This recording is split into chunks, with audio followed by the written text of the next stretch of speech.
here in Wichita. I was a counselor previous to being in. I'm excited to be here and work with our students. It'll be a great opportunity. And so if you guys will just introduce yourself, parent or community member, and if you're a community member, let us know, what organization that you're with or the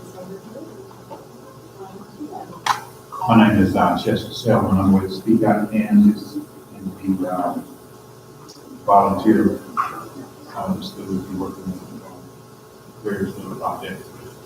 We just want to do what we can for kids and the community. And we are open for membership. I like it. Recruit. Good afternoon, everybody. I'm Helen Roth, and I am going to be an adult. I tutor after school with in support with kids and boys. And this is my second year of doing it. Last year, we had an excellent outcome for the students, and I'm looking forward to working with them this year. And if you have welcome students that kids here that they need to come to the tutoring after school.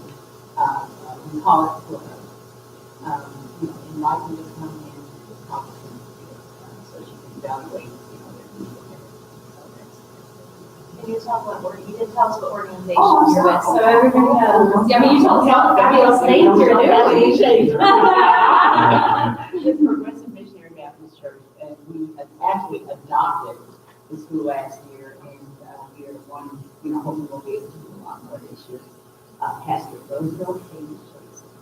He's our pastor there. He's this is fun. Very cool. Yes, very cool. My name is Steve Borders. I'm a parent of 2 students here at Woodlands County.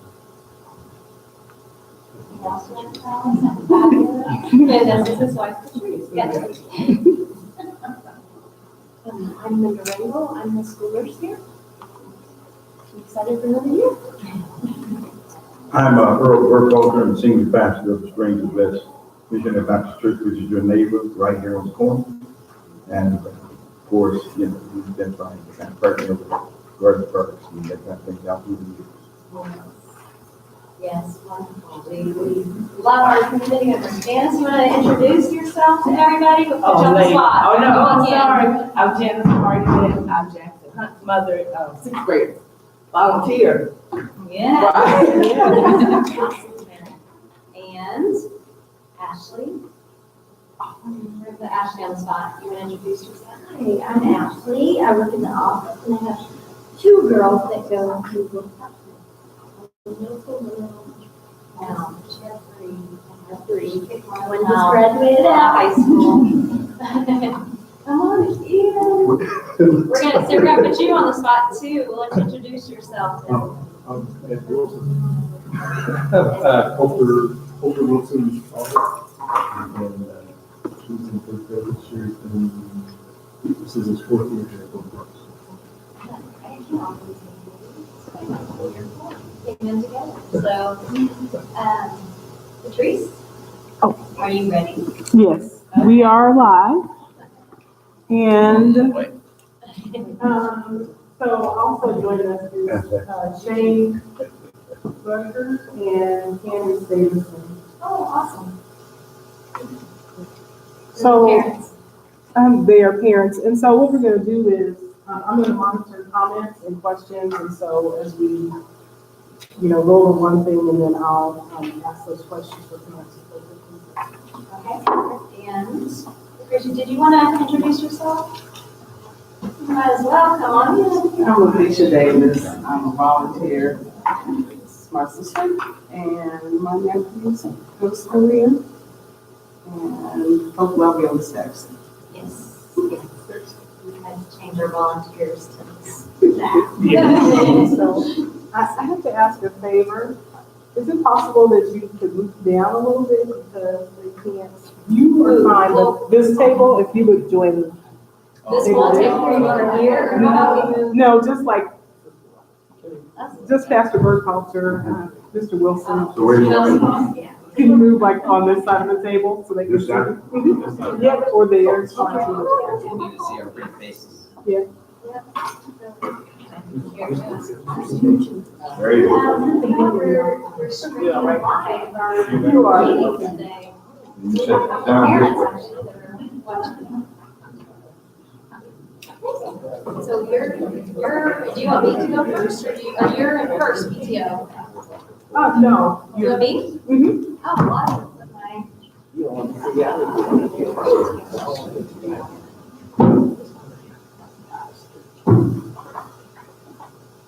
Okay, today I really wanted to share a little bit of data and information since this is our first time back with all the families, and I know you just put him in front of this, Mr. Wilson.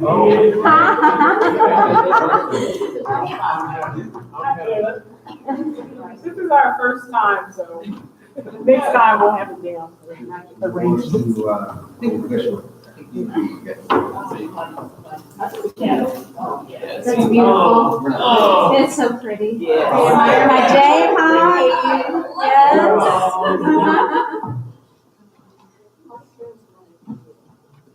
Yes. Yes. So, anyway, I just kind of want to go over some of this PowerPoint. I went over with the teachers as well. I just moved this. So Yes, it's not the state. Oh. Musical chairs today. So. Okay. But I think it's important for you guys to kind of know a little bit about what our expectations are, who we are, what we're all about. We spent some time this before school started with our teachers, and we really wanted to find out why do we do what we do, what's our purpose, and we did some kind of some soul searching. We wanted to talk about. We know that anything that you do, you should always start with your why. And so we started with our why. Why do we do what we do? And you're going to find that a little bit in some other of our PowerPoints. But ultimately, it takes us back to our vision and our mission and what we're all about at Gordon Parks. And so I know it's a little bit difficult to see, but Gordon Parks Academy is a positive learning environment where students are empowered to pursue and achieve success in school and life. Really, ultimately, that's what our vision for our kids. Our mission, how are we going to reach our vision, is really what a mission statement is. And we're going to prepare our students for leadership in life through a positive learning environment, rigorous educational experiences, social skills development, and explorations in applied and media arts, which is our magnet theme. As of at the very end of the year, we are now one-to-one technology, which we did not have just a few short years ago. And so our students have access to Chromebooks, they have access to laptops, they have access to iPads. So they have access to technology that they haven't had access to before. And so we've been working really hard to train our teachers how to do that. We've got a couple new electives this year that we haven't had in the past because we really, each year, we're trying to get deeper and deeper into the magnet theme.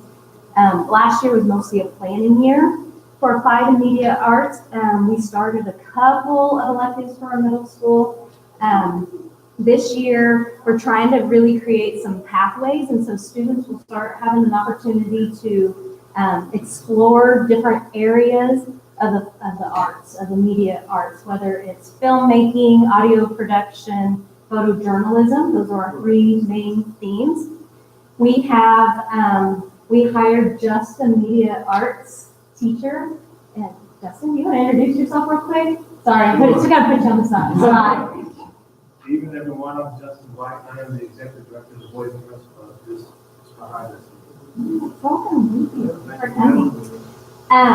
So we have, what's new is Mr. Templeton. He was a language arts teacher in our middle school, and we've moved him to our media arts teacher. And he has extensive background experience in media art. So photography, so he's doing the photojournalism class, which we didn't have before, and it is so much fun. I encourage you guys to come first thing in the morning if you ever want to watch. The kids are in the hallways, and he is teaching them angles and how to. The other day I was sitting there watching, I'm like, wait, how do you do this? Because I think I want to go take his class with him, and I told him that because the kids were learning how to like do a corner, so like a trash can was up front, and that was what's really bright, that everything was blurry in the back based on how they focused it, and the angles, and the kids were taking some really fascinating pictures. So that was a lot of fun.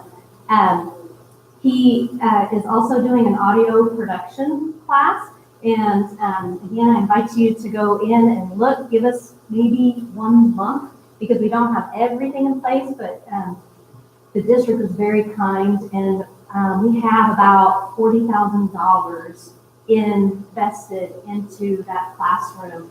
We have a sound booth coming to us, so you can actually do recording, and it's top quality recording. And so everything that we got, like the soundboard and everything, is professional level. And so we can have professional artists come in and have quality sound production. And so what's really fun for us is that we're, hello, welcome. I'm going to put you guys on the spot too. We just made everybody see each one. They want to make sure. Tell us who you are and your kids. Tell us who your kids.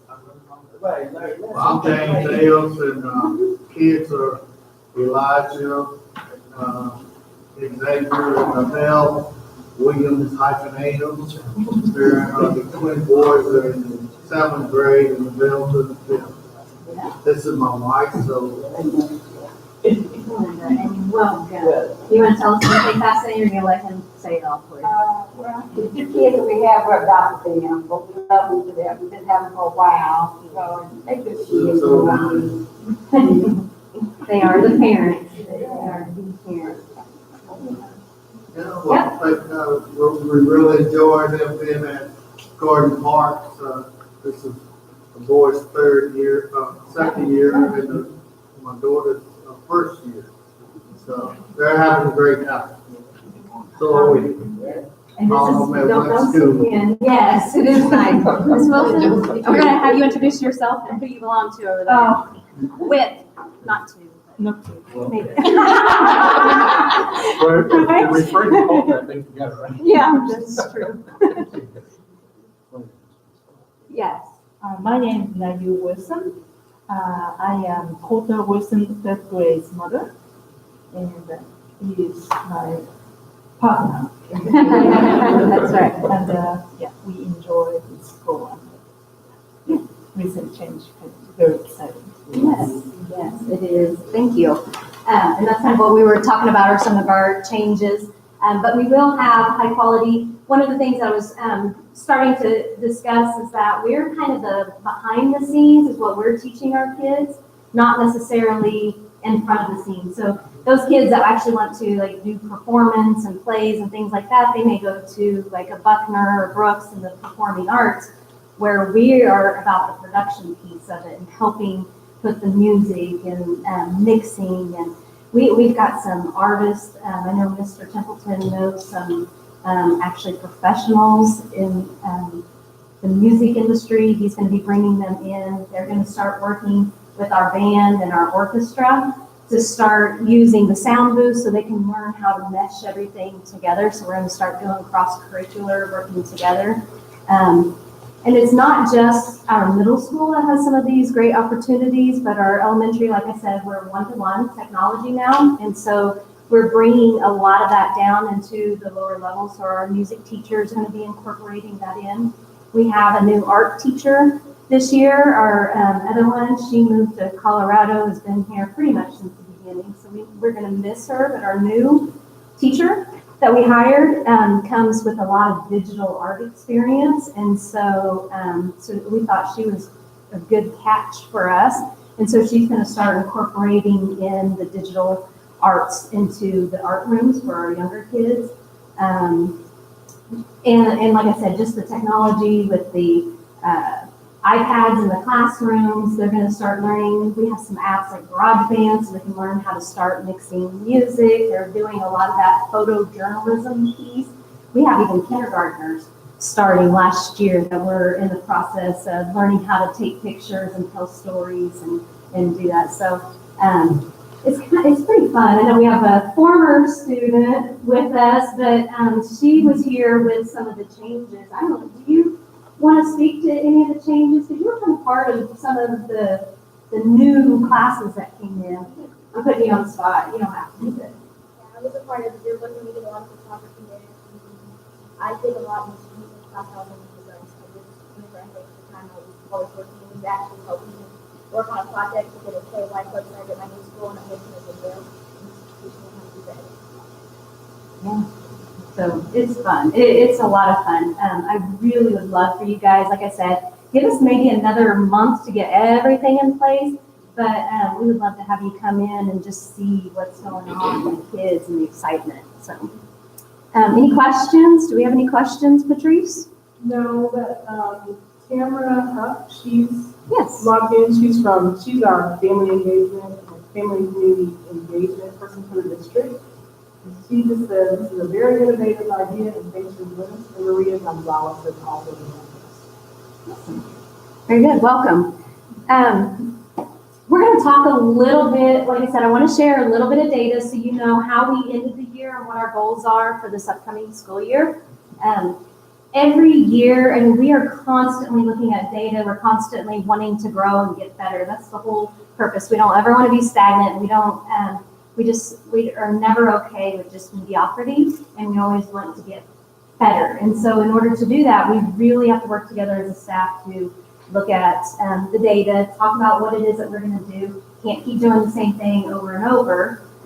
So that's why we're trying to be innovative. But as far as discipline, why do we do what we do? Well, the whole reason, we said this before, is that we really want to create a positive learning environment where students feel safe and valued. I mean, when you're thinking about kids and you want to send your kids to school, you want them to feel comfortable being here. We want them to feel loved. We want them to feel accepted, not just by their classmates, but as their staff members that are here as well, community members coming in, just kind of wrap our arms around these kids. So some of the ways that we're going to do that, we talked to this group a little bit. A lot of you were here last year, so you know that we brought in Capturing Kids' Hearts, and it's really all techniques and strategies on how to really develop those strong relationships with kids.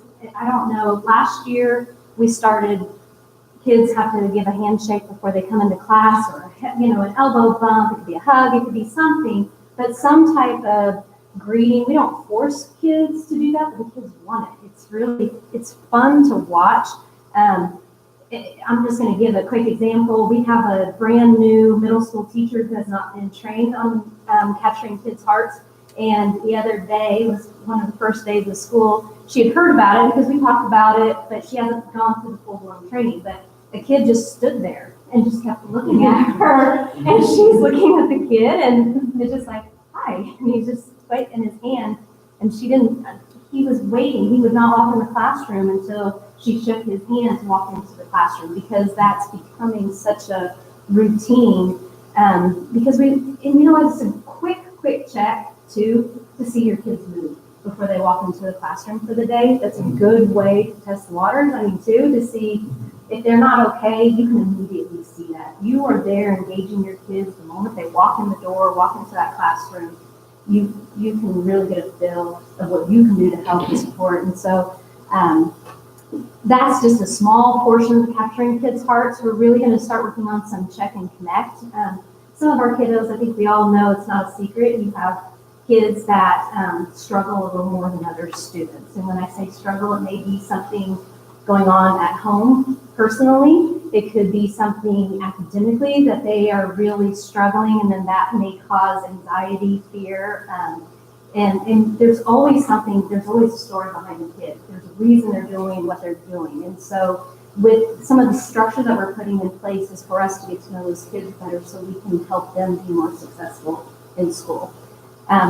And so that Check and Connect is really kind of targeting those students that we know need more support. We're not ignoring all of our kids, but we know that there are some that we just need to make sure we have an adult mentor that's there to let them know I'm here for you no matter what. And so that's one of the things that we're putting in place to help with that positive learning environment. Safe and Civil schools, those type of things we do. Safe and Civil is just really, it's an organization that came into the district years ago that's really helping put procedures and structures in place. If I was trying to see where am I missing it? Here's the middle under the I, voice level. It's the Parabest shoes. Voice level 0, voice level 1. Some of these things, yeah, some of these structures in place. Kids, so we have a common language. It's not just only here at Gordon Parks that we have a common language, but if a student, in our district, we have a very high mobility rate. And so a student may only be here for a small amount of time, and then they may go to another school, elementary, or another middle school here in 259, but there's going to be a common language. And that's what Safe and Civil Schools has done, is created what we call chants. So kids will hear chants when they go into our school. They could go into another school. They understand C is the conversation level, H is how they get help.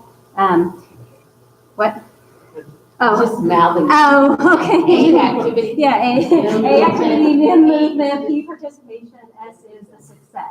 And so those are some of the structures that the teachers put in place before any type of transition. Maybe it's a new activity, so kids understand what is expected of them, so there's no confusion. You're going to hear kids know if you say voice level 0, they know there's no talking. If you say 1, it's a whisper.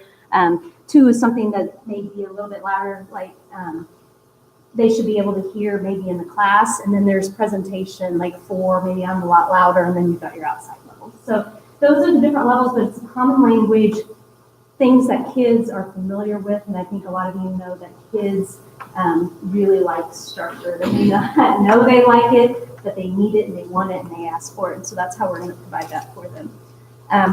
By putting some of these things in place, our hope is to decrease our in-school, out-of-school suspensions, office referrals, increase positive relationships, not only with staff to staff, staff to students, students to students, but the community, and we want everybody to feel like a family.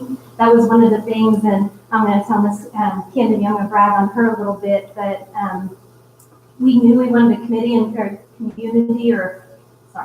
a family feel. And she started off by calling everybody cousins, and so you'll hear them say family, on announcements or cousins.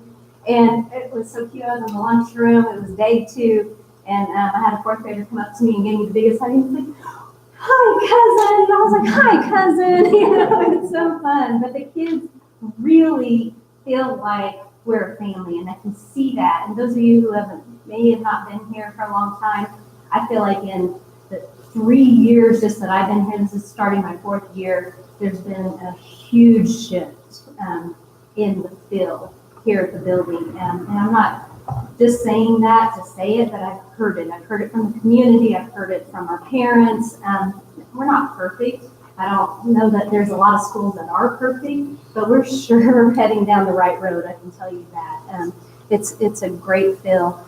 This is one thing that will kind of, I think, proves those changes and some of the things that we've put in place. If you look on this line, and you can kind of see the black line on top, those were our office referrals, not last year, but the year before.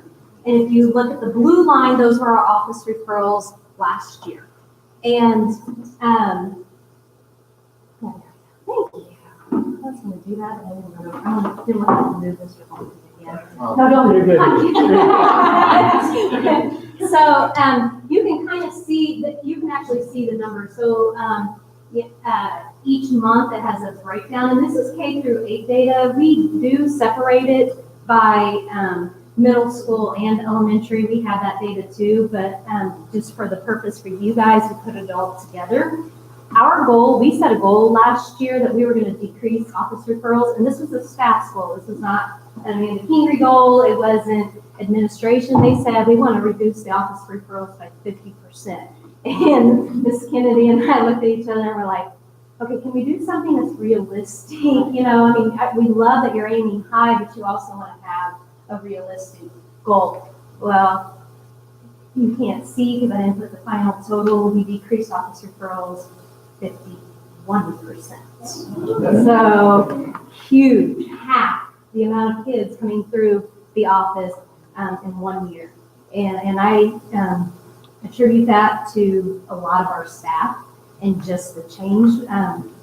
Those of you who have been here for a while, we turned over a lot of staff. Last year was, I think we had 27 new teachers and staff members that came in, and that was a good thing. And the reason that we did that, sometimes change is good and it's needed, and we're finding the right people who are here for our kids that want what's best for our kids, and that's what we need here. We want people who love them, regardless of their behavior for the day, regardless of the situation, but they're here truly for your kids, and we found that.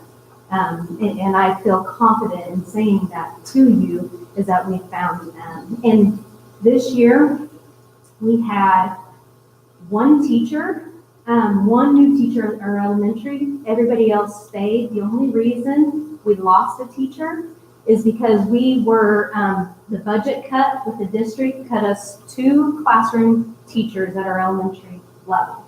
And so we lost 2 classroom teachers. One of them, for those of you who don't know, we have a new pre-K program this year. That was something that we really fought to get because we want our kids, our own kids that are here in the neighborhood, we want them to experience school early on, because I think we all know that that's how important that is for our students, that they have that exposure. And then they're here in our building, so they're already learning what the expectations are. So when they come into kindergarten, we're not starting ground, zero with every single kid. So, so one of our teachers, when we lost one, we gained a pre-K, so she went down to pre-K. And then the other teacher we had to reduce our second grade classrooms from 3 to 2. And in order of doing that, like I said, there were some shifts. That teacher would have had to teach 5th grade, and it broke her heart because that wasn't something she was comfortable doing. We don't want to do that to someone, make them uncomfortable in a different situation. So she chose to go to another school, not because she wanted to. It was really hard for her, but she had all of her training in that curriculum because it was a brand new curriculum. And so we hired one teacher, and so we have a new 5th grade teacher, Mr. Ogles, upstairs. That's it at the elementary level. That's not happened since, I don't think, ever in Warren Park's history. From what I understand, is that we've had that much stability, that we have the same people coming back. Now, middle school looks a little bit different.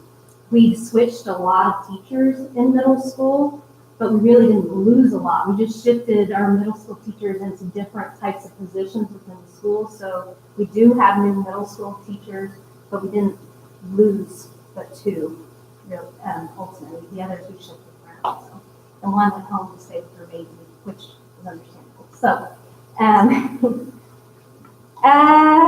this is just a quick breakdown. We're not going to spend a lot of time on it, but I know it's kind of hard to see, but the first bar graph right there, that's how many office referrals we had at kindergarten. The next green is 1st grade. Purple, you can see where we spent a lot of our time last year. It was with our 2nd grade babies. We're now 3rd graders this year.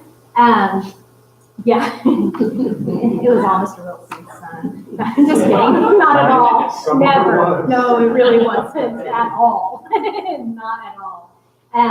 But we did, that was kind of probably our challenging group.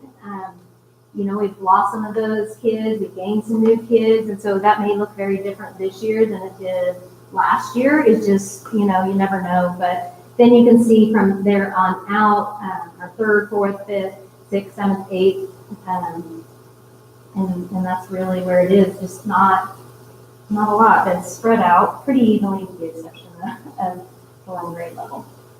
Another thing, I talked to you a little bit about our behavior, but this is one of our goals this year. One of our goals is that our teachers are going to use a 3-to-1 ratio. And what that means is that teachers should be giving not teachers, staff in general, there should be 3 positives to every negative, because research will show that if a kid hears something negative and you don't combat it back with more positive, then it can tear someone down, and these kids need all the love and all the positive they can get.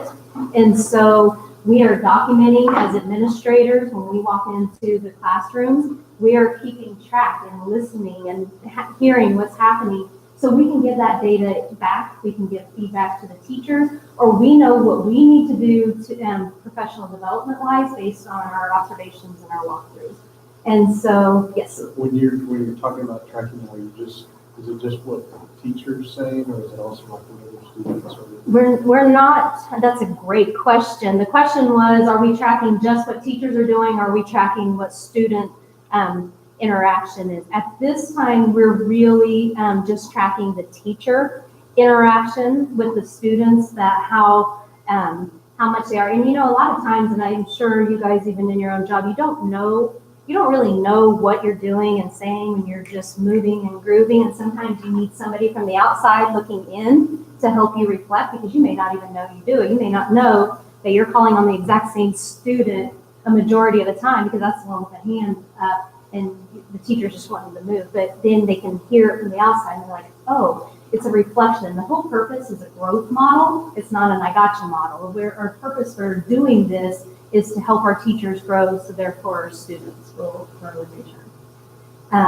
But that was a great question.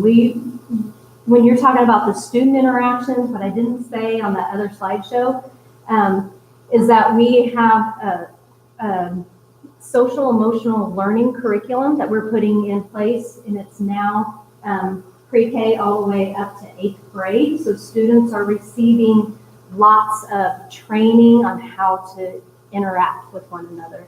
We are teaching them social skills. I know that a lot of us think that should come naturally to kids, but it doesn't.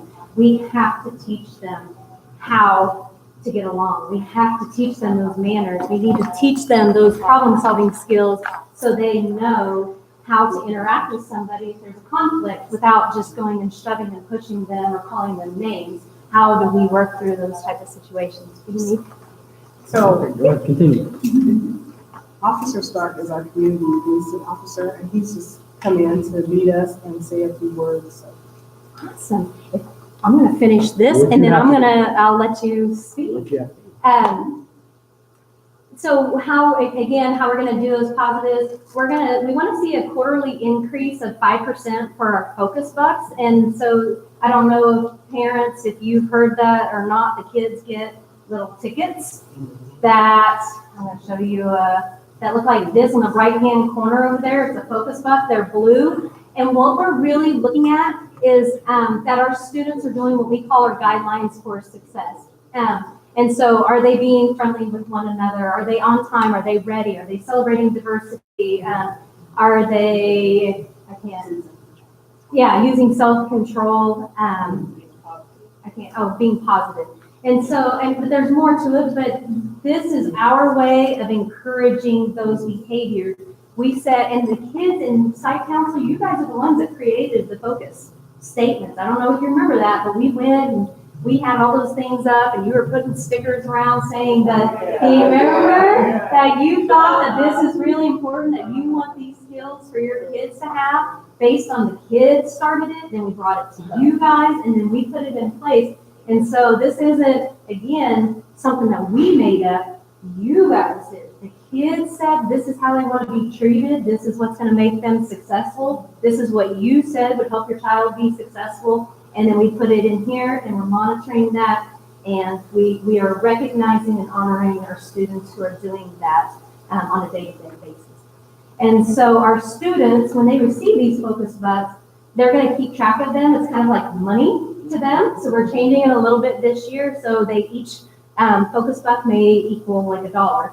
And then we're putting a school store in place. And so we're still in the process. We've got the prizes, but we're going to put it out on the bulletin board so kids can see what they can earn, because that's always something that kids, if they can see what their incentive is or what they want to work for, they're going to work harder. And so kids are going to get those. And I can't even believe, like, even the first day of school, they were so these little kids, they had two, and they're like, when can I go spend it? You know, they wanted to spend their focus bucks already, but they're excited. But we're also having, especially the older kids, keep track of them like a ledger. And so we're incorporating in those math skills, money skills into the process. So this is our positive that we have. We are also, the class meetings are part of that social curriculum that I was telling you about. Social contracts, I know last year some of the parents, they were like, whoa, what is my kid signing in this contract for? Didn't really understand what that means. But social contracts is part of capturing kids' hearts. And basically what it is that we ask students 4 different questions. And we want to know basically, how do you want to be treated? How do you think your teacher wants to be treated? How should you treat each other? We ask them these questions, and they really process out how they want to be treated. And then they create, and then we haven't started it yet, but every teacher will have just a chart piece of paper, and groups will come up with words that they think are important. Not just respect, like we want to respect each other. They have those full-blown conversations. What does that mean to respect one another? Because you really need to break it down so they understand. Today I was in a classroom and I saw the golden rule. Well, not all kids knew what the golden rule is, but one said, well, it's the golden rule, you know, you treat others like you want to be treated. But they had a full-blown conversation about what does that mean, the golden rule? What does it mean to, I'm trying to think of some other, trustworthy, to, I can't think right offhand, but I've been in some of the classrooms, but those are the conversations. So they write down the words, they put them on a chart paper, and then the kids sign it. And that is their contract in the sense of saying, you were part of this conversation, you said that this is how you wanted to be treated, you're saying this is what you're going to do to treat your friends, and then it puts it in place. So it's not really rules, but it's a way of monitoring how to treat one another. It's like norms, like class norms. This is what we're going to do. And so then teachers are trained to revisit that. So if they are breaking our class norms, it's like, oh, hold on, what are we doing? And then they ask, what are you doing? What should you be doing? Are we doing it? Can we do it? So I want to see you be able to do this. And so those are some of the things that we walk through without just constantly being on kids' case all the time, but we can refer back to how we want to treat one another. So those are what social contracts are. Any questions? No? Go ahead, no.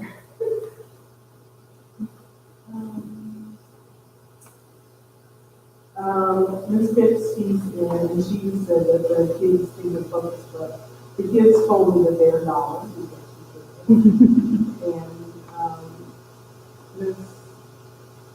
Huff said that she likes coloring. And then there's some technical questions. Okay, very good. And we're just our goal this year, we had a lofty goal of 50%. There's no way, that's not realistic for us to cut it 50% again. Would we want to? Yes, we would love to, but statistically, it's not that easy to do when you start getting lower in your numbers. It's not as easy to hit 50, 51%. Our goal is 10, but we definitely want more, but we're trying to, now is a good time to start being realistic about the goals and the decrease. For this upcoming school year, we're going to do a lot of reflecting with teachers, making sure, like I said, we're going to be monitoring. Are they doing the capturing kids' heart? I'm not going through all the training with you because there's so much to it, but to know that there are structures and things put in place that we expect teachers to be doing and following for the sake of our kids. The second step curriculum, we want to see that. We want to see those champ procedures we talked about, and then we're going to recognize and celebrate our students with the focus bucks that I shared with you. We're going to have monthly celebrations for our students, with our achiever students, the ones without office referrals, that their grades are good, they're on time, they're coming to school, those type of things. We're going to have celebrations to recognize those students. So all students will be celebrated through focus bucks. They get an opportunity to be celebrated. They get an opportunity to earn prizes. We have the next levels, monthly celebrations for those kids. And then we also have Student of the Month, and that's outside on this board out here. We haven't hit the end of the month yet, but if you come back in September, you'll see pictures of all of our kiddos out there. A lot of fun for that. And then, of course, we still are going to continue to do honor roll recognition for those students who are consistently doing the right thing academically or working hard academically. We want to recognize them. So, and I showed you the focus bug. This kind of told you real brief celebration. I'm going to stop there because that was how we're going to help create a positive learning environment. I'm going to go over some of the academic pieces, but I'm going to let you speak to us. There's the thing. Okay. Technology here. Yes. I'm not as important as her, but I'll go ahead and go. My name's Officer Stark. I'm the community policing officer for this area, 47B, where 45 sits on. I came over in May. I've been on the department for about 10 years. I came over north side in May, so get used to all the new schools and all the new everything that's going on. Brent Johnson was the one previous. I don't know if you make any meetings, but he's in touch with the principal and everything else.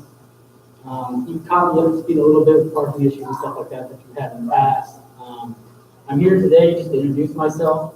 I got another meeting that I have to get to, but I wanted to come introduce myself, let you know who I am. I'll be in and out of the school. I'm going to try to make most of the school events that are here that are more celebratory. The ones that I can, I'll be here. And then if there's any complaints that come in that I can help with, I'll get the email and I'll address it. I sat out here and it looked like it's too bad so far, but we're just getting started. Things are still getting figured out. So, you know who I am. I know some of you guys are. But if you guys have any questions, any concerns at this point with the school or anything that I can help with, I can't do school stuff, but I can help you on my side. So, does anybody have any questions or anything? Anybody want it? So if you have questions, I left her with a bunch of my cards. They have my email on them. That's the easiest way to get a hold of me. I'll answer 24/7 usually. Like most of the new age era, all your kids probably know how to do that as well. So send me an email if I can address something, even if it's not school related. I work with the community, so if you need me, I can help. I'll get you the resources that you need. So, all right? All right, thank you. Thank you. Enjoy the rest of your meeting. I'll leave you to it. I'll stop in on all of them. So, Awesome. I can. Thank you. Okay, and these are our focus bucks that we were talking about, for our kids, the dollars, the prizes. Academically, why do we do what we do? Well, we want to prepare our students for the future. I mean, it really comes down to that. We want to prepare them for life, to pursue, whether it's college, career, something in life that's going to help them be successful. We want to provide them those skills to be able to do that. We're going to provide that positive learning environment, the rigorous educational experiences for our students, and we're going to help them explore those applied and media arts. We have kids, and I was talking to Mr. Templeton about the media arts, our middle schoolers. He is already teaching these kids and some of the kids more what he has than what the high schools and even going up to like Wichita State University, they have that degree program. He's prepping them so they can slide right into that Shocker Studios for that applied, a Bachelor of Applied in Media Arts at WSU. And these kids are going to have skills that are going to take them for jobs that are not even created yet, but in the tech world, and they're just, it's fun. I'm really excited that these kids are going to have that opportunity. And what are we going to do? We're going to try to motivate them to be high-achieving students, problem solvers, like we said, and effective communicators. When you talk about businesses and you talk to jobs and bosses and people who are hiring, they really, some of those skills, like the actually doing the job sometimes, can be taught. I can teach you how to weld, but I can't teach you necessarily how to get along with somebody and to problem solve and to do, we can provide those things, but when you're in the work field, they want you to come with those skills already. That's our job. And so we really want to prepare our students so they can be successful in any type of environment, and they're going to be prepared for whatever comes their direction. This one might be a little bit hard to see, I should have brought my presenter, but on the left-hand side, at first, there's the navy blue, turquoise, and green. This is third grade state assessments, language arts. The turquoise was the year before, green was last year. You can see in third grade language art, those numbers are the average of all of our students' scores combined, create that median average score. So when you see like 262 in the green, those are all of our third graders combined, their average score. So you can see we did go down in third grade reading for this last school year. But if you look at fourth grade, we went up. Fifth grade, we went up. Sixth grade, we went up. Seventh grade, huge jump. And eighth grade, we went up. So all in all, when you're looking at this, we had huge success for our students because we're moving in the right direction. Something happened with third grade language arts, and we know this, but we look at the data. We don't just look at it and say, oh, well, we did great, or we did that, and then we drop it. We're really digging deep into what is it that we missed out on, our kids missed out on, that they were not successful with, so we can make sure that they're ready and prepared the next time around. So but that's all in all was really positive for our students. When you're looking at math state assessments, where our third grade didn't perform as well in language arts, look at their math from that turquoise to that green on the left-hand side. Huge gains. And so they went up tremendously. Fourth grade went down a little bit in math. Fifth grade went up. Sixth grade down a little bit. Seventh grade up. Eighth grade up. But for the most part, we did increase overall from last year. So those are our state assessment scores. Understanding this isn't the end all be all. This is one data point. Some kids don't test well. Some kids, some of those may be guesses, and that's how they got that high. This isn't the only thing that we look at when we're looking at academics and our students. We have lots of screeners put in place that we are consistently monitoring our students on a weekly basis. How are they performing? Because ultimately, it's about individual growth. We know that some kids, they come to us and they're already 2-3 grade levels behind. It's not realistic in one school year we're going to catch them up 3 grade levels when they come to us. But if we can catch them up a grade level and a half, then we've been very successful. So this data doesn't always show everything, and I just want you guys to be aware of that, but it does give us one data point to look at. And unfortunately, or fortunately, I don't know how you want to say this, but when the city and the state and everybody wants to judge your school, they don't look at our individual kids to see the growth that these kids have made behaviorally or academically and socially. They just look at this one data point, and that's how you're evaluated as a building. I want people to come into my building and walk the halls and see what's happening on a day-to-day basis to really get a good feel of what we're doing here at Gordon Parks. So I know we're kind of getting late on time. I was going to show you some of the rankings, but I can show this to you at another time. But basically, we've got a lot of new curriculum. We've got new curriculum at the elementary level. We have a new curriculum as of last year for our middle school in math. Elementary's reading. We're hoping that that's going to help the district scores all over, all the schools, so they have better systems in place, because our curriculum was old for elementary and reading, so we knew that we need to do something to help our students across the board, not just here at Gordon Park. So this is our new staff. When we're looking at our new staff, Mr. Oles, I just told you, is our new 5th grade teacher. I told you about our art teacher that's coming to us from the tech background. Ms. Thompson's language arts, because Mr. Templeton, we moved him to a media position. Ms. Falconio, she's new to language arts, but she's not new to our school. We shifted some staff members around. She was an reading intervention teacher, as well as our creative writing teacher and our avid teacher last year.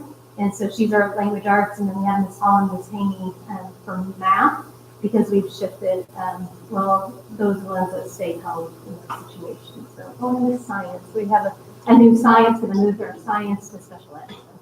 Dr. Jones. Yes, thank you. Yes, I was just thinking classroom teachers that I missed Yeah, I wasn't thinking like this. We do have a Dr. Jones, we have a new orchestra teacher for this school year, Miss Blackburn. She moved to a different school district, so we lost her. But unfortunately, yes, thank you for that. So, that's really, do you guys have any questions, what we're talking, or anything that I presented to you? Thoughts? Concerns? Celebrations? What's your anticipated enrollment for this year? That's a good question. We are currently sitting at a little over 400, I think. We have more middle school than we had in the past. We're at over 100 in our middle school, and our elementary, we're sitting around a little over 300 at the moment, right around there.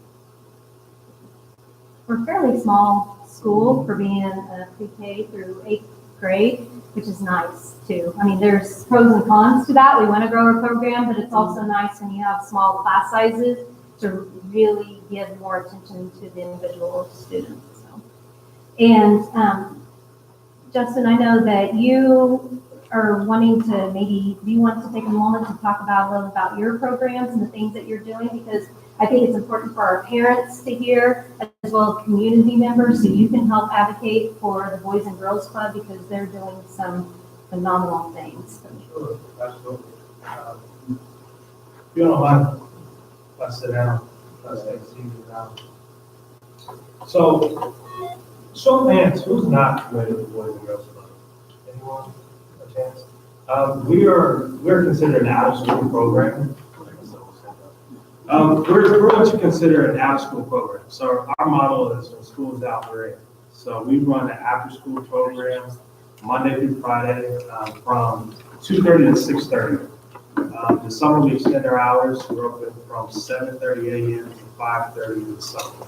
So what we try to do is we try to supplement the educational needs, the social skills, career exploration, that many of our students receive in the school. We try to supplement that during out-of-school hours. And so we try to support the efforts with Gordon Parks and other elementary schools that we serve throughout the district. We currently provide transportation for about 15 different schools. We run 5 different routes from the schools to the Boys and Girls Club. So as a parent, your child receives a meal every day after school. They have some educational acceleration. They have some physical activity. They have some downtime. They get homework assistance, and you don't have to pick them up until 6:30. So it's kind of an all-inclusive after-school program. I would say when you look at the state average for a very small fee, it's $125 a school year. The state average is about $49 a week. We're $125 for the entire school year. If a child is insured through CanCare, which is United American Group for the time being, or Sunflower, they'll pay $50 per year per child. So that's close to 50% off of the price. We also offer scholarships as well. So a typical day after school, all of our kids are divided into age-appropriate groups. They're assigned, each group has 2 staff. And so the kids like going to school, they're familiar with their staff. They have the same staff every day. They form those relationships. We encourage the positive interaction with their peers, but then also with our staff as well. Most of our staff are college students, some are teachers, some are retired educators. And so we try to set the same expectations for our professionalism as you would receive in the schools. We don't do it quite as well, but we try to aspire to be as well equipped as you see with the educational staff in the schools. All of our program is pre-planned, so it's not just a free-for-all after school. We have structured science and technology, we have art, we have dance, we have basketball, we have football, we have a music program, we have college scholarship opportunities. There's a high school component and a middle school component, so there is programming for the older kids that don't want to be so much associated with the younger kids as they get older. Once they reach 13, 14 years old, we focus more on career exploration, college readiness. We are a nonprofit, so we have a substantial amount of support from corporate donors, individual donors. Those individuals like to give with their resources in addition to monetary gifts. So if we have particular club members that are interested in internships, particular scholarships, we have those connections where we can provide unique opportunities in those realms. But one example is that I'm looking for a female student, high school student that's interested in getting their aviation license. I have a particular donor right now that's willing to pay for all of her classes, all of her flight time, all her books, tuition to inspire her and put her in a position to become a pilot.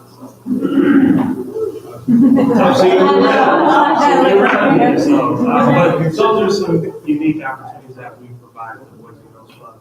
Our former Youth of the Year, which is kind of a program that we have, a recognition program for youth, Christopher Burrell, he graduated from Northeast Magnet just this spring, but he received over $100,000 in scholarship money through the Boys and Girls Club to take K-State this year. So he's a freshman at K-State right now. So there's a huge amount of benefits to being a club member. It's all about just being aware and ensuring that parents are engaged and taking advantage of the opportunities that we have. So I welcome you all to come by anytime, take a tour, interact with our staff, and just kind of get a feel for what we do. But we are down in numbers this school year. I'm not quite sure why, so we're working on that. But I do feel that it's a resource that any parent should be aware of. We've come a long way. I've been with the organization for 4 years. I feel very confident that we have a great program and we provide a great service for the community. So love to have you all to be a part of our family as well. Thank you. Do you have any questions? No questions? Cameron says thanks, Justin. And we'll keep the word out with the parents to make sure that they know, we talk about it, but to remind them. Sure. Yeah. And I believe we have some materials here somewhere available. We are having open house on September the 15th. We just changed the date because we got some feedback from the kids that play football. Initially it was 10 to 1. I think we're going to push it back to, I want to say 5 to 9. That's Saturday, September the 15th. But you're welcome to run our website, but tentatively it should be from 5 to 9. So we're going to have a dunk contest, we're going to have a grill out, we're going to have some state basketball players there, so it should be a good time. What's the date, Justin? September the 15th. From 5 to I'll 9? bring some information. Yeah, and I think we're working on maybe getting some flyers to prove, so you can do some flyers. Yes, correct. Advertise. What percentage of your are high school students? I would say about 10%. And what do you guys do to prepare them for college? We need to repeat the question. The question was, what percent are high school students, and then what do you do to to prepare them for college? So we provide college prep. We offer ACT prep classes on site. Wow. We offer college visits. We usually have KU, K-State, 4 days. We've done Oklahoma State in the past, 4U State. So we provide college trips. We do college career fairs on site. We do interviewing skills. We provide internship opportunities, predominantly with Spirit and Textron Aviation. And we try to expose as many of our teams to the corporate world, whatever type of form of career that they want to advance in. We provide them with that exposure, again, through our donors. So if we have a particular high school student that has an interest in a particular career field or educational, a particular major, then we try to connect them to those resources. So it's more individualized for our teams because they don't want to come every day. So we really sit down with that particular high school student and determine what their goals are. In addition to that, we have some, we call We On Fridays, where we open the club. We extend our club hours just for teens, so they can have some things to do on their own without the younger kids there. And we're also starting Saturday programming twice a month this school year, specifically for high school kids, so they can have some things to do without the younger there. Eventually, we'll have a separate teen center, but that's probably about 2 years down the road. Thank you so much. That was a lot of information I wasn't aware of, so I appreciate that. Ben, I didn't know, do you want to say anything at all before we move on? No? No, here for you, at your disposal. Okay. We'll turn it over for PTO. Okay. I have I'm sorry, we switch off tonight. We put site council and PTO together. So they're kind of two separate organizations, but a lot of times the same families want to join, so we put them on the same night, so it's only one night out of, every so often, as opposed to multiple nights in the month for you. So those of you, if you were here just for site council, this would be the time you would want to transition. We'd love for you to stay if you want to find more information about our PTO, because we're going to switch over to the PTO. So there are a couple of more site council things, because we have sample bylaws which are involved there in your packet. And sample bylaws that are for Morton First Academy, and then others that are samples that the district shared. We just want you to have those and look at them so that we can maybe next time, like, vote on the bylaws, and then right, we want you to look at the sample bylaws, and then also another thing that has to do with site council is the election of site council officers and possible positions. So there's, and they should all be with your site council information. We just need you to look at it so that we can move forward with that already. And we'll have your email addresses, so if you have suggestions about things that you think need to be in the bylaws, or need to be edited, you can email us. We'll have a group email, and then we can go ahead and take care of that maybe before the next school.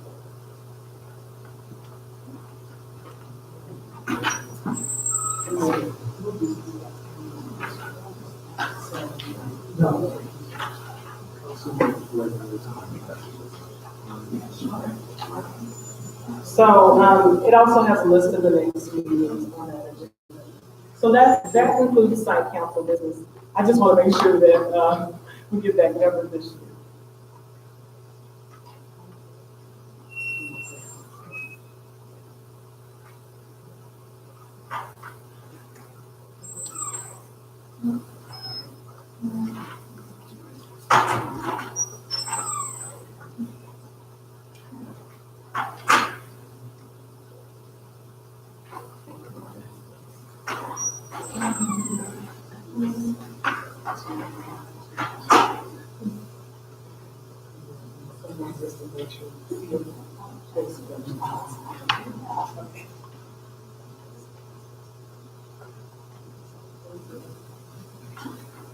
So for the PTO agenda, does everyone have a copy of the PTO agenda? It looks just like the site council agenda, but this is okay.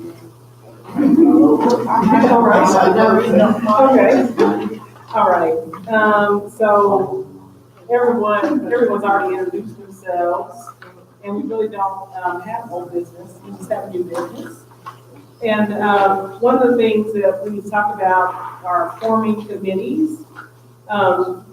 We have laid out like sign-up sheets for all of our events.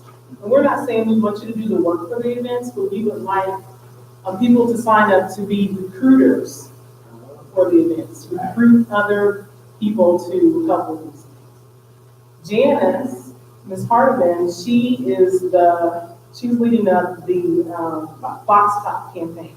She has a comprehensive box top campaign.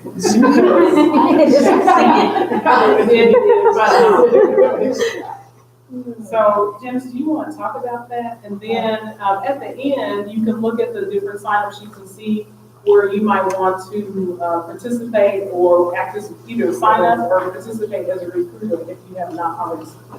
So, Janice, you ready? Yeah, okay. Hello, everybody. I introduced myself. I'm Janice Hardiman, Jackson's mom. But I'm tickled that we're doing the box tops. Does everybody know about box tops? Okay. Everybody's aware about box tops, and it's a way that the school can raise money. If we go on that box top site, we have a goal of $10,000 now, Patrice, right? Yes, the maximum we can earn $20,000 in box tops. Right, so for our school alone. But we have to do that in everybody's participation and teamwork. And we have the perfect audience because we have children and we have parents. And with the children and the parents, that means we also have businesses and all their collateral and resources like the churches. I'm happy to see the presses. And because I was going to be contacting y'all about it. But in regards for the first one, as she was teasing me, I did a little plan, and it's on the box tops. Y'all can go to that little thing. September, during the Parents Academy, I'm going to be there at 15 minutes to sign parents up to participate. Because as she said, she don't want us to work it. She just wants people to recruit. And that's what I'm going to help do, recruit people to do the box tops. But in the recruitment, I am looking for a parent for each grade level to assist and be the one that's going to be contacting that parent list that Patrice the school has for the emails and text numbers to remind parents, because we are working with a certain population of parents that do need reminders, and I'm going to need people to remind of what's needed to be done.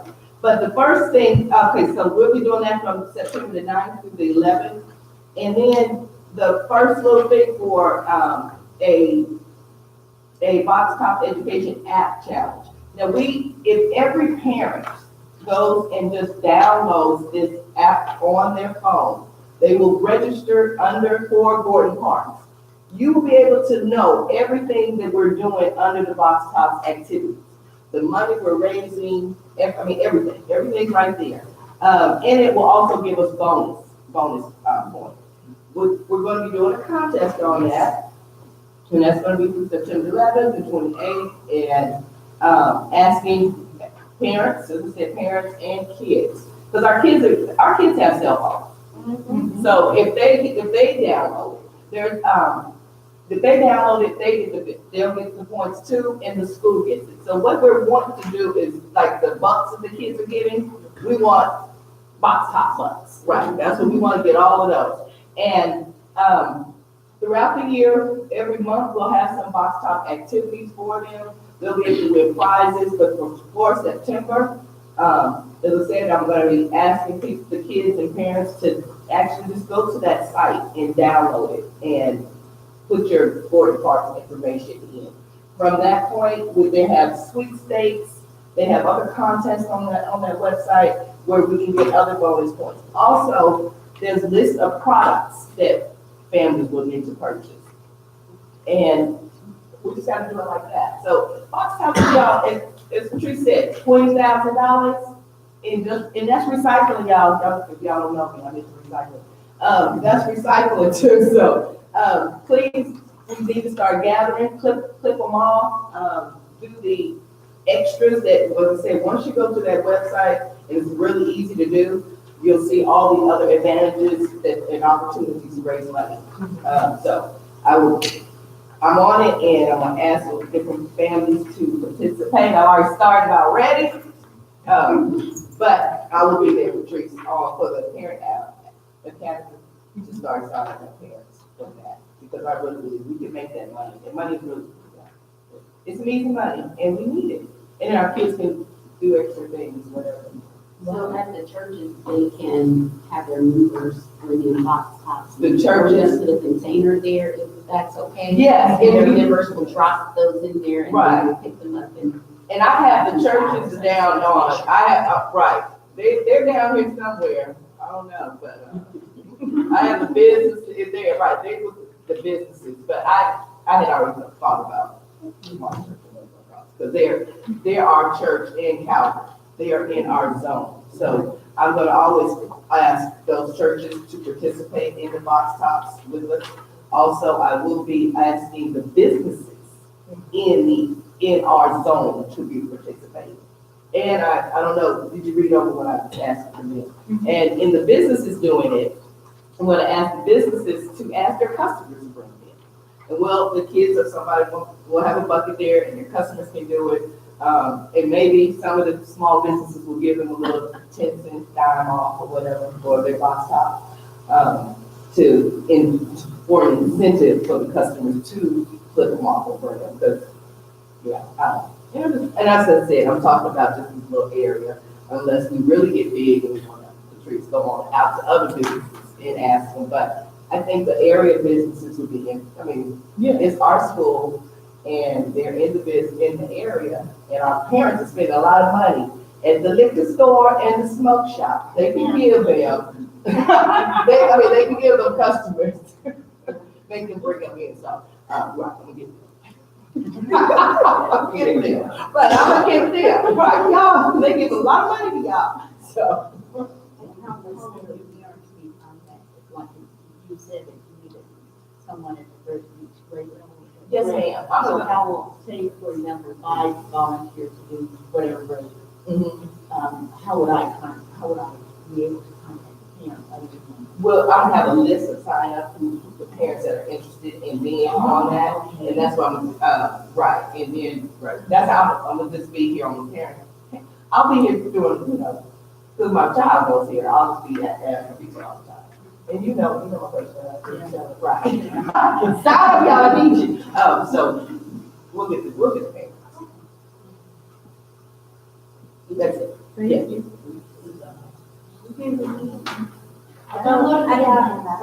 You download the app, see, it's easy. Linda, it's easy, it's a real easy one. Get busy, y'all. So next, we're gonna have Mr. Selman talk. He has a computer, an opportunity for computer and robotics that he wants to show.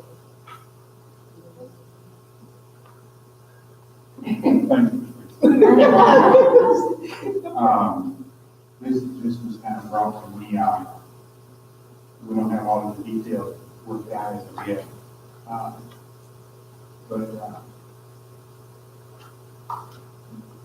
Believe it or not, seems like the funded end of it have been the easiest for it, but that's very unusual. But we got a young man that was recruited by WSU from the Air Force. He want to come in the community and get up a robotics club, and that's selling it off short because he wants to take this so much deeper than, he invited me out to WSU for a tour, and what he's doing and what he wants to do in the community is just unbelievable. He's with the innovation business. That's it. So, Like I say, we don't have all of these details worked out yet. We're working on it, and Teresa and I have been talking. So if you want to know more about it, you can talk to her, and we can, as we get the details worked out with WSU and everything in place, we'll need some students that are interested in the innovative. And I believe I heard that we talked about the tech world. The tech world is here. It's only think we've only scratched the surface so far. And so, if we can expose some of our kids to, this kind of information that he's gonna be presenting, I think would be a grand opportunity. You know, so, I don't know a whole lot about it, but he was so interesting to me that I said, okay, I'll make a fool of myself, I'll go out, I'll do what I can. Because I know, we get these young kids, but they're being raised with this technology. You know, they're born with it. You know, and so you know, whenever I want to know something, I go get my grandkids, and they can do wonders on different. So we'll be getting this information out as soon as we can. I think I can tell you some of the details because I've been working with Mr. Stone and his daughter.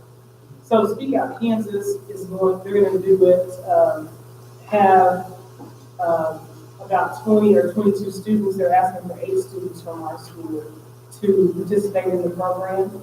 It's gonna be after school, 2 days a week. One day they'll go to Speak Out Kansas and other days they'll go to the Innovation Campus. Speak Out Kansas, is going to have, computers and,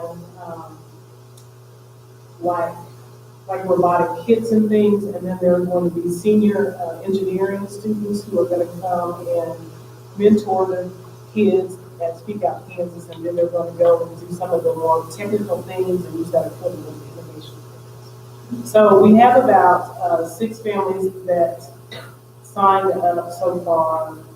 During enrollment, they said they were interested, but we didn't really have all the details. The parents will have to transport their kids themselves at this point because we do not have transportation for them. But that's where we are at this time. And so then they're really looking to, as Mr. Smith, he's looking to expand the program. This is the initial offering, and then to expand it and reach more people, more kids in the Wichita area, and get more kids involved and bring them on campus.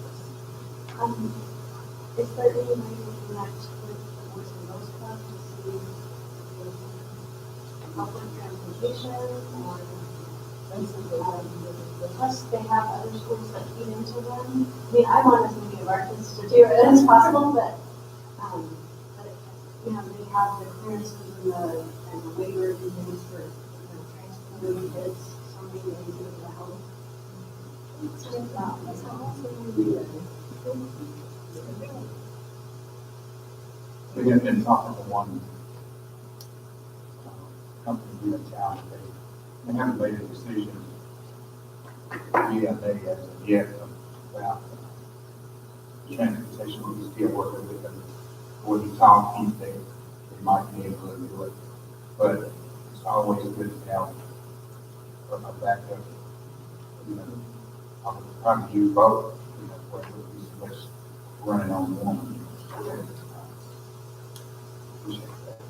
But as we get the information, we will be get the trees and we'll get it out. No, they have more of an age range of 10 to 12. That's their starting, that's their like 4, 5, and 6. I hope we get that going, so that, Wichita State has an engineering camp, every year up there, and last year, GPA wasn't in, so I could not see it. Represent. What do you think what do you think has been the impediment for our families to participate in that? Is it cost? No, I just think it's, somebody actually doing the robotics program, like this is bringing it, and certain schools have had that, you know, like Mueller was there, Trinity private, sorry. I think, Yeah, no, I think it's just having somebody run the program, run the program, and then just put the paperwork in, we're gonna participate. So it's like a competition. Yes, competition, yes, ma'am, it's competition, yeah. So, I'm gonna piggyback on that about our own robotics, class. We have a robotics club that competes in the Dex robotics competition. Oh, maybe that's what I think. So they are doing, I don't know, I think, Dex, they do, middle school, and then they have a different, a different robotics, competition for kids that are young. So you're right about that. But we do have Dex here, and one of the things that, and Mr. Selman and Speak Out Kansas, they gave us, $500 last year toward our robotics program, and that really did help us with entry fees and things like that. Right. This year, so I'm going to speak on behalf of several of our organizations because they need information to speak on. Robotics needs money. Okay. Because they are we're hosting a competition in November. And if we have our own field, then robotics can become more self-sustaining because of the money that can generate from entry fees, concessions, and memorabilia can really kind of make us self-sustaining. So we are looking for at least a minimum of $1,500 total to get our field, to buy a field. Ideally, $2,500 would really help us to get that competition off the ground. The competition we're hosting is in November, and we need to generate that money pretty quickly because we have to order the field. When's the order, when is the deadline for the building? Mr. McCracken told me that we probably need to order within like the next 3 weeks. But we have been working. Yes, we are. We have a little bit we're getting that it's kind of hard to hear. Okay. Well, we are borrowing one, but we need to have several fields.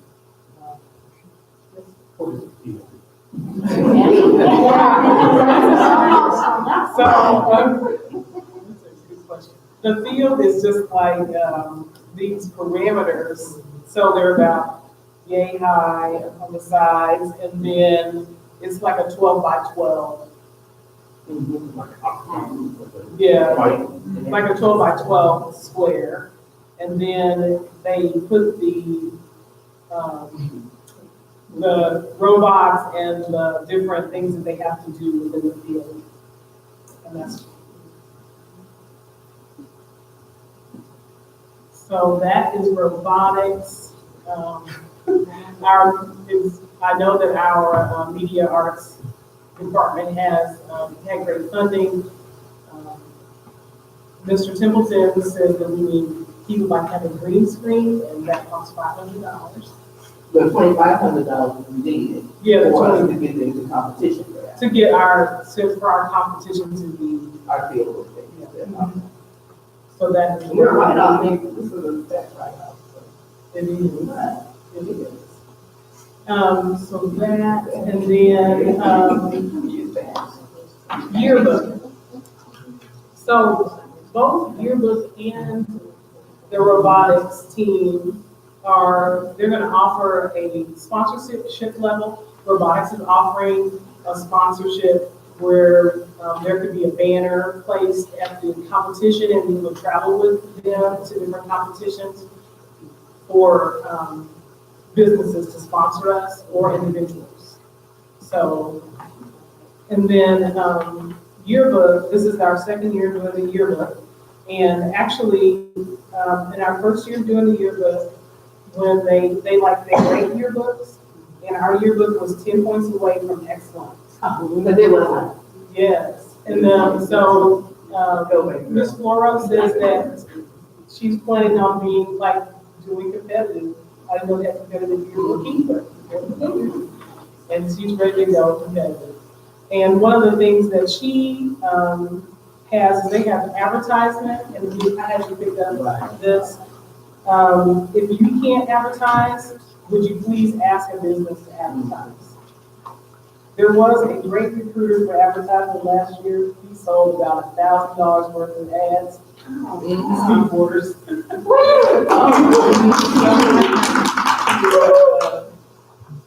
great recruiter. So, and that's in your packet of information.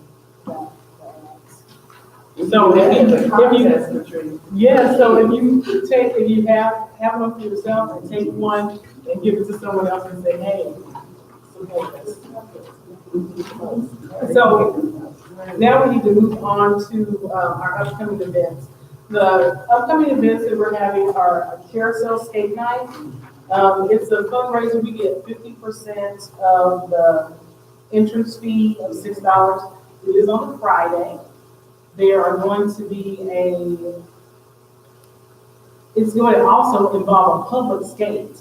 So we may get capture part of that money by being on Friday. Yeah. Mm-hmm. And so we're doing that. And so we'd like as many of you to show up as you can, as possible, and put your skates on if you're capable. So it's not just Gordon Park kids, there will be public. There are going to be, and there's going to be another school there. Two schools that. So yeah, those are two schools at the same time. Also, Patrice, I was looking on the booklet that I gave at the time of the moment, right? Yes. It says that it's on a Thursday night. That's what me and my daughter was talking about from 6 to 8. No, that's a mistake. It is on the 31st. Okay. And that was correct when we printed the booklet, printed our parent handbook, but Carousel Facebook messaged me and said that they couldn't do it on the 30th, and they have to move it to the 30th. Okay, so that's my money. So it's on the 31st. And the sign outside will be like, okay, yes, he corrected it. So that's, if you can just support and just support our Carousel Skate Night, that'll be great. We're having Grandparents Week. That is the week of September 4th through the 7th. And Grandparents Week, one of the things we're going to ask grandparents to do is to come in and have lunch with their grandkids. We have a flyer going home tomorrow. It will have the lunch times so that grandparents can come. And then on the 7th, we're going to have a lunch and learn for the grandparents. So that is going to take place in our new family and community engagement room. And what we'll do is we'll do a make and take, and we're going to do make and take bingo and games, and just talk about how playing games and family togetherness can enhance them. And then we have Parent University coming up. That is the September 11th, 12th, or 13th. Ms. Kennedy is going to speak on it. Parent University kind of happened because we want parents to be informed about what's going on at Movie Park. We want to talk to them about things like bullying and what that looks like and how we deal with that. We want to be very transparent with our parents about what's going on in our school.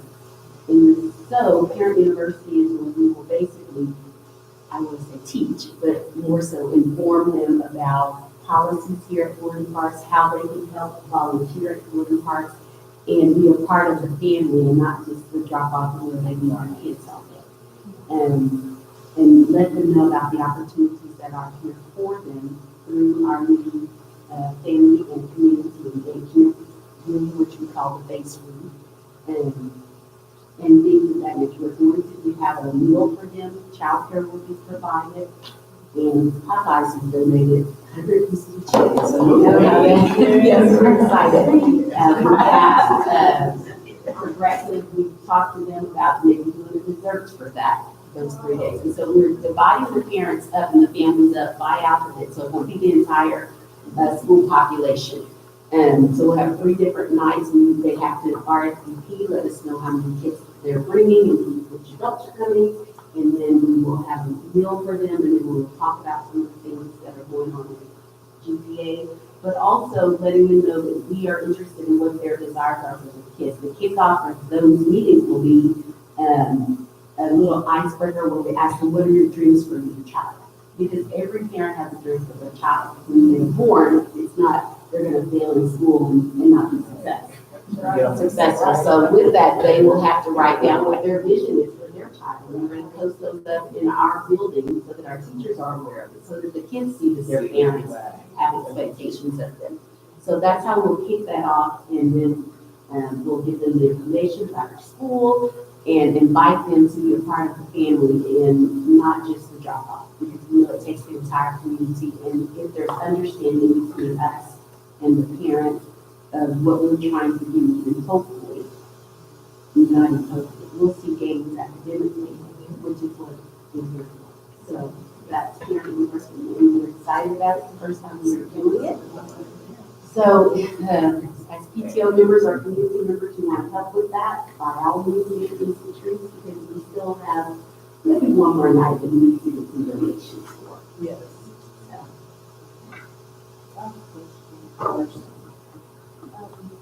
My grandkids are here now. Could I come to that? I'm the one that does all the homework and all that. Well, it's all here, University of Even if it's not, it may be, I've had a young lady today, she says, I knew my sister, so yes, whoever the caregiver is for that child. Okay. It just happens to be called Parent University, maybe we need to change the name for that, y'all keep that in mind. Okay. Parent University is what it's called. Okay, great.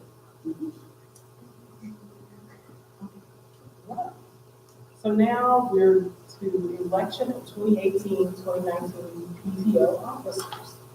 And what we would like is some nominations or self-nominations for the roles of president, vice president, treasurer, and secretary.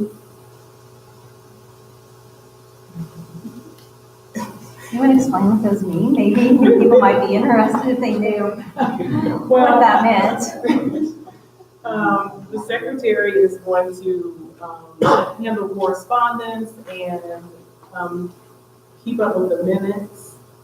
The president will run the meeting, and the vice president will step in at any time when the president isn't available or to assist the vice president. And the treasurer will keep track of the money. Right question.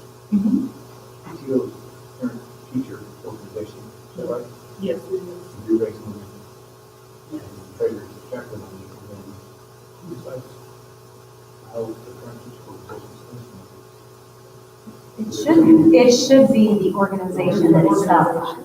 So the parents, you, My other question, the teacher part of this, who was part of it, all we was last year, except for one, I didn't see a teacher. I didn't see a teacher all year. So I have administrators that help parent teaching meetings, but I don't see teachers. So maybe we should change a few things. Maybe we just have, I don't know, something needs to change, because it's not parent teacher. that's a great point.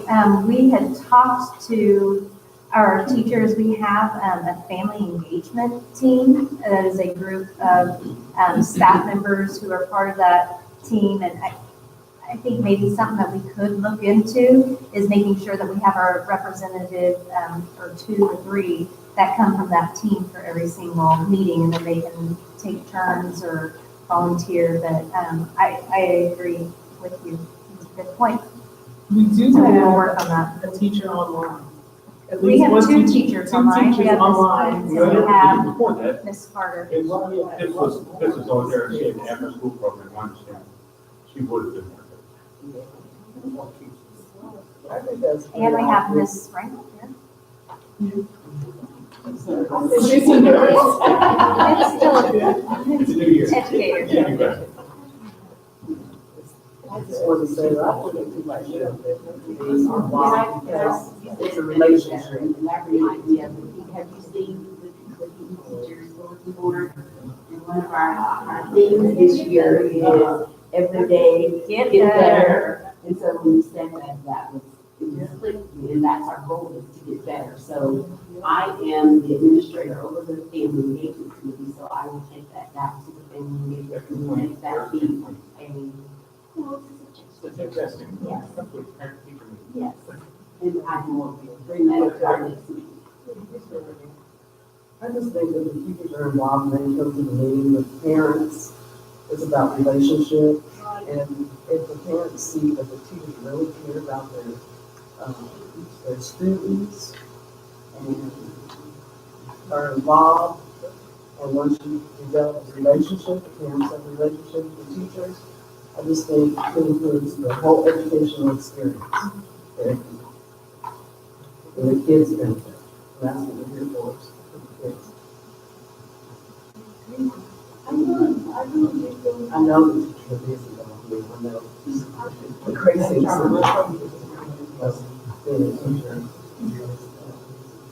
I really do think that, the feeling that I've gotten in the building this year, that we have a lot of teachers that are really excited and really positive, and they probably they want to be involved. Some of the new staff may not have figured out how it all works yet, but hopefully, yeah, we can. Some people have kids, and you know, but you too, and there's childcare provided, so we can make sure we, you know, mention that and encourage that. Well, And kids, right? and we're also hoping that online, they'll at least, even if they can't come back or they have to get on to the meetings, that they can participate and be a part of the PTO and that. So we're just trying to come up with every solution we can to make it easy for every person who wants to participate. Because the PTO belongs to all of us. And we want to make access for all of us. I think that's excellent. So, Peter, You're right. You're speaking to something.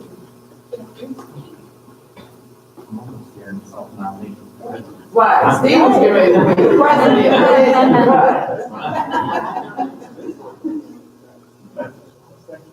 Right. He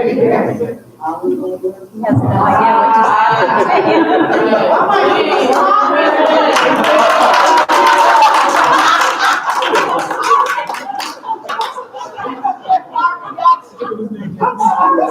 He's like, oh. President, right, Margaret's vice president. No, thank you.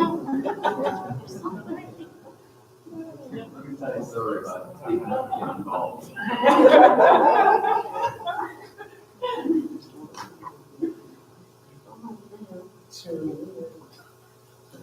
Make sure you're speaking up, because I couldn't hear you, and I keep getting feedback that it's, oh, and Miss Flora is watching. We have Miss Flora, Miss Carter, and Miss Pitts that are currently online watching. President's vote. I'd like to nominate Mr. Wilson as vice president. I second the motion. All in favor?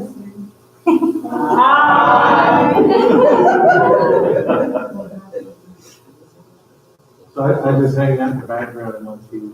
I'm not going to do that. Is that all right? Understood? You can make the snack. I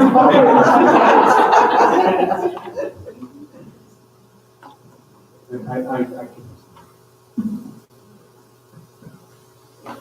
So, secretary?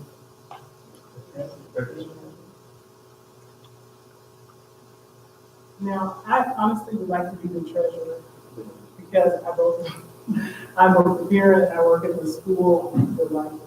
It makes it easy to like get those things.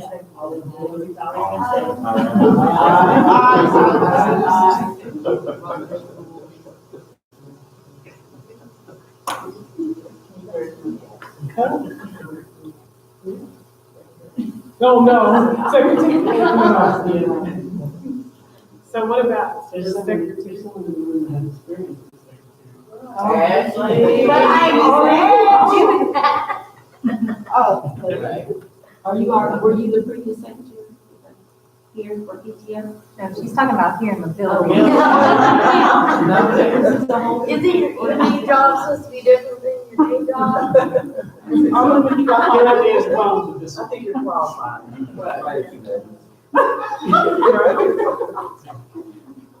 Okay, Nominate Ashley. I second it. Right. All in All in favor? favor?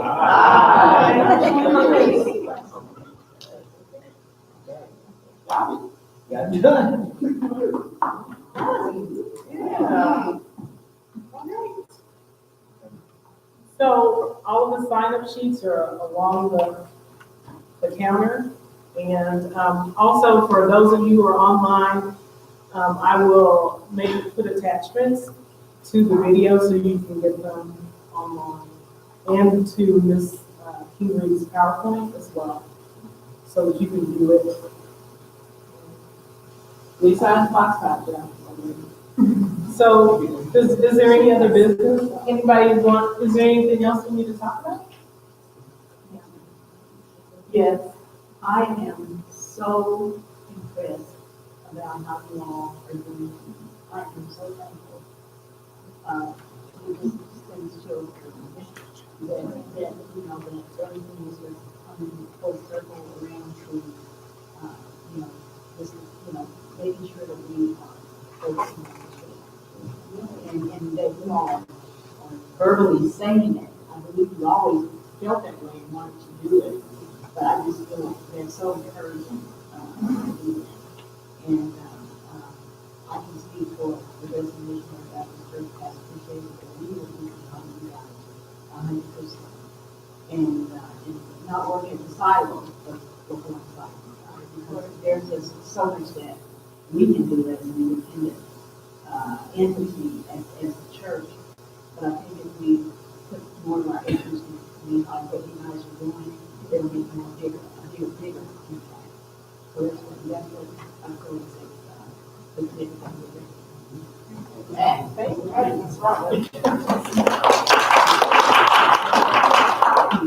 I'm going to introduce this one little new piece of business, and that is that we need to become a 501c3 as a PTO. And if there is someone who is an accountant or has an accountant friend who can get our 501c3 going, that will help us tremendously with also receiving donations for any of our groups within the school as well as for ourselves. Physical, like material donations as well as cash donations.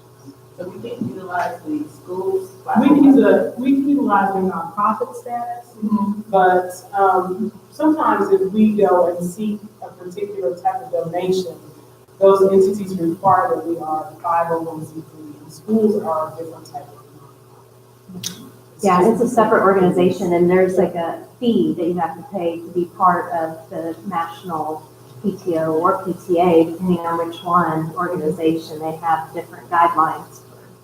So it's One. that $2,500 is needed, would it fall up under the USD 259 write-off? The how much, what did you just say? For the robotics for our field in competition? You're asking which account it could be taken out of? No, that company, right? Oh, for would it be a tax- tax?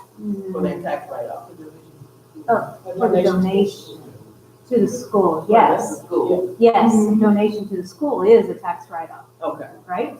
right. It is. Yeah, it should be. Right. Any donation, any donation is a tax write-off, correct? Okay, so that. Yes. Yes, okay, I know someone that I'll ask, tonight, and ask if he would have time to. And I'll let you know. It may be Sunday, it may be Sunday, I'll ask him. And I will give you, ask him to give you a call. So that will be able to. Great, all right, that's wonderful, thank you. I just want to say thank you so much. Yeah, this is a great group. I love seeing so many parents and community members. This is what we need, is everybody working together for our kids with our teachers. I agree with Mr. Borders, so we'll work on that piece too. But thank you guys for coming. Our next meeting event is next month, just PTO, site council, PTOs in November. Oh, one more. Ms. Davis, yes? I just like everyone to give a hand to our teachers because they are awesome. Right.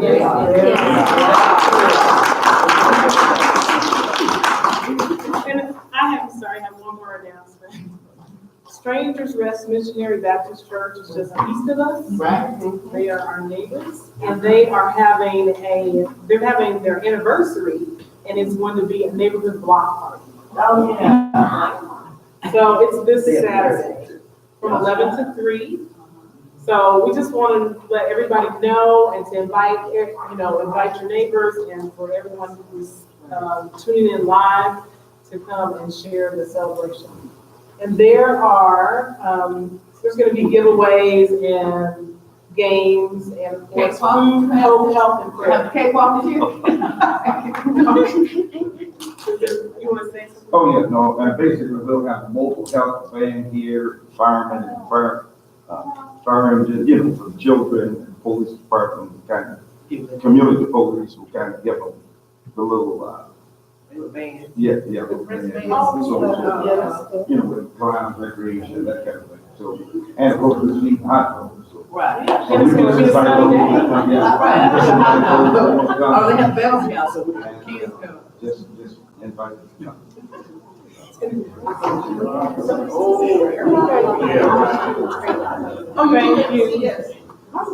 And thank you for joining us on the live feed.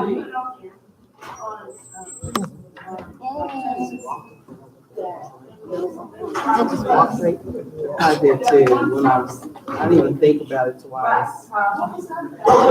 But we have a great, tech guy.